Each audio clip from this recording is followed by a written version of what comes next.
To get started, make sure you have signed up and logged into your tee.pub account.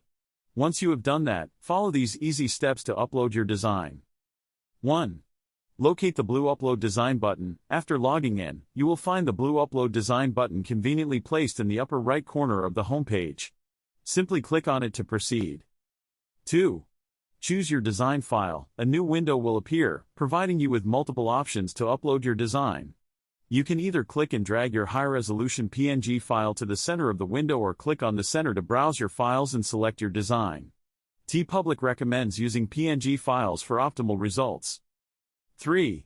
Add titles, hashtags, description. Next, set t-shirt colors. Choose which items you'll like to sell. Examine each item from the bottom group and center each product image. Agree to terms, then click Publish. Now your items are public. You can view your products by clicking View My Storefront. Once you're happy, repeat the process. Set a goal for 50 uploads.